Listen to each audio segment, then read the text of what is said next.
पत्नी मिलने के बाद, पुत्र मिलने के बाद, पैसा मिलने के बाद भी व्यक्ति कुछ और चाहता है। शायद वो चीज अभी बाकी है। और वो चीज क्या है जो हर व्यक्ति आखिरी में चाहता है? अंतिम वस्तु क्या है? जयपुर में देखो जितने लोग रहते हैं लगभग सबके पास पत्नी, पति, बेटा, पैसा है, लगभग सबके पास। तो बताओ, आप तो आनंदित हो गए होंगे, आपको तो सब मिल गया, यात्रा पूरी हो गई होगी जिंदगी की। पत्नी को पाकर यात्रा पूरी नहीं होती मेरी माँ। पुत्र को पा लेना यात्रा पूरी नहीं है। पैसा पा लेना जीवन की यात्रा पूरी नहीं है। बड़े बड़े पद को, मुकाम को हासिल कर लेना यह भी यात्रा पूरी नहीं है। जब तक भगवान को ना प्राप्त किया जाए, जब तक अपने मन को स्थिर ना कर लिया जाए, तब तक सबकी यात्राएं अधूरी हैं। यात्रा तब पूरी मानी जाएगी जब आप अपने मन को केंद्रित करके, एकाग्र करके और उस मन को भगवान के श्री चरणों में समर्पित कर दें। इति मति रूप कल्पिता वितृष्णा भगवत सात्वत पुंगवे विभूमि। जैसे भीष्म पितामह ने अपने मन को, अपनी बुद्धि को निर्मल किया और उसे गोविंद के चरणों में समर्पित कर दिया। यह है जीवन का सार। इस संसार में सब भटक रहे हैं, सब भटक रहे हैं। चाहे सरपंच हो, विधायक हो, सांसद हो, मुख्यमंत्री हो, प्रधानमंत्री हो, राष्ट्रपति हो, छोटे से छोटा रिक्शे चलाने वाले से लेकर बड़े बड़े पदों पर जो हैं सब भटक रहे हैं। सब ढूंढ रहे हैं कुछ। यहाँ सुख है, यहाँ सुख है, यहाँ सुख है, यहाँ सुख है, अब सुख मिलेगा, अब सुख मिलेगा, ये कर लेते हैं अब सुख मिल जाएगा, ये और कर लेते हैं अब सुख मिल जाएगा। कहो इन लोगों को, ये दुनिया का ये जो सुख का तुम सपना देख रहे हो, ये प्याज के छिलके की तरह है। जैसे प्याज होती है ना, एक छिलका उतारने पर लगा इसके अंदर कुछ है, पर दूसरा उतारा तो छिलका ही था, तीसरा उतारा तो भी छिलका ही था। पत्ता गोभी होती है, अंदर ऐसा लगता है कुछ भरा है इसके, लेकिन पत्ते पत्ते पत्ते पत्ते पत्ते पत्ते के अतिरिक्त उसमें शुरू से अंत तक क्या है? सिर्फ पत्ता। प्याज में शुरू से अंत तक केवल छिलका। उसी प्रकार ये संसार भी ऐसे ही है, शुरू से अंत तक केवल केवल केवल भाग, भागम भाग, केवल दुख, केवल सुख का इंतजार। पर सुख कहाँ है? अरे जो सुख यथार्थ में है उसकी तरफ कोई जाता ही नहीं। बड़े पद पर पहुंच जाना सुख की निशानी नहीं। बड़े बड़े पदों पर रहने वाले लोग भी हम लोगों से ज्यादा परेशान हैं। बोलो हाँ या ना? क्यों जी? सही है। रिक्शे वाले से ज्यादा परेशान करोड़पति आदमी। क्यों? वो रिक्शे वाला दिन भर 200-500 कमाता है, बढ़िया सो जाता है, जो खाता है पच जाता है, पेड़ की छांव, घास की झोपड़ी में भी उसे बेहतर नींद आती है। पर बड़े बड़े लोगों को बिना नींद की गोली खाए नींद ही नहीं आती। इसका अर्थ है कि आपने सब कुछ पा करके भी अभी कुछ बाकी है, शेष है। वो शेष क्या है? वो शेष है मन का अनकंट्रोल होना।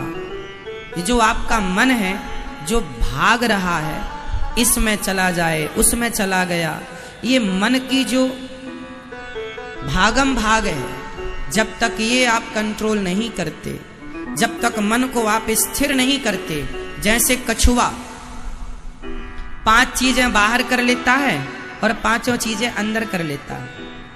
कछुआ 5 चीजें बाहर कर लेता है। क्या क्या बाहर कर लेता है?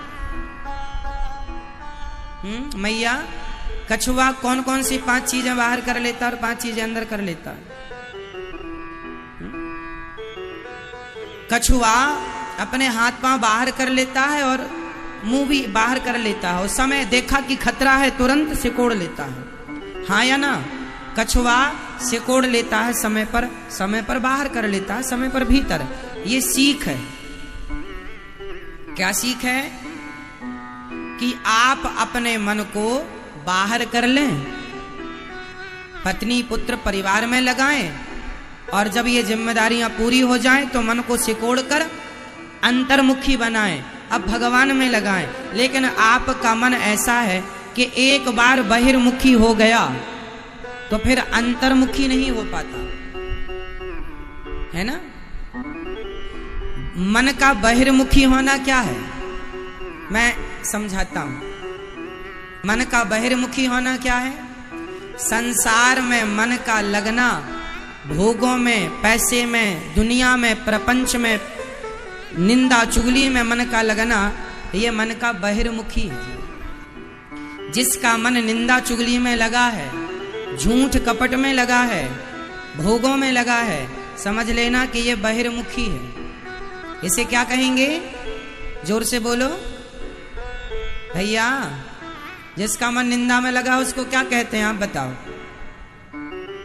बाहर मुखी नहीं, मोबाइल चलाएंगे तो नहीं सुन पाएंगे। बहिर्मुखी क्या कहते हैं उसे? जोर से, पीछे वाली मैया जोर से। जिसका मन चुगली में, पैसे में, संसार में, विषय भोगों में लगा है, उसके मन को क्या कहते हैं? वो कौन सा मन है? बहिर्मुखी। जो बाहर की तरफ देखे वो बहिर्मुखी है, और अंतर्मुखी मन वही है जो बाहर कुछ भी हो रहा है पर वो अंतरात्मा में प्रसन्न है। हर हाल में, हर परिस्थिति में जो प्रसन्न है वह अंतर्मुखी है।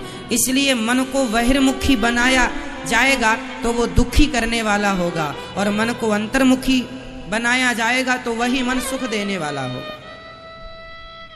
भाई बिजली का तार, एक तार होता है खुला, एक तार के ऊपर प्लास्टिक चढ़ा होता है। जो हम लोग घर में केबल डालते हैं उसमें प्लास्टिक होता है, उसे पकड़ लेने से करंट नहीं लगेगा।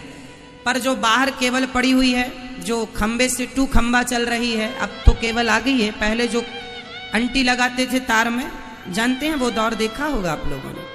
वो तार बिल्कुल खुला होता तो उसको कोई पकड़ ले तो डायरेक्ट करंट लगता, उसमें केवल कोई प्लास्टिक नहीं है, कोई सुरक्षा कवच नहीं है।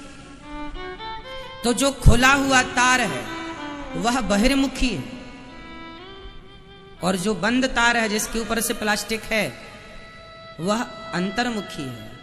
तो कहने का अर्थ ये हुआ कि खुला हुआ तार ज्यादा खतरनाक है कि बंद तार ज्यादा खतरनाक होता है?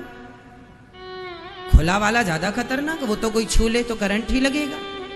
इसलिए जहां पर कट होता है वहां हम टेप इत्यादि चिपका करके सुरक्षित करते हैं। कुल मिला करके आपका मन यदि बहिर्मुखी रहेगा वो सदा आपको करंट मारता रहेगा। इसलिए मन को अंतर्मुखी बनाने से आप भी खुश, और जो आपके आसपास बैठेगा वह भी खुश हो जाएगा। ये अंतर्मुखी मन बहुत अच्छा होता है। इसलिए बाहर की दुनिया बहुत देख ली, अब थोड़ा भीतर बैठे गोविंद को देख लो, है ना मैया। बुढ़ापा आ गया है, बाल बाल पक रहे हैं, बहुत देख लिया दुनिया को, अब भगवान को देखना स्टार्ट करो। क्या? अच्छा ये बताओ, आप जयपुर वासियों से मैं सवाल करूं, बताओ आपको अभी और क्या देखना बाकी रहा?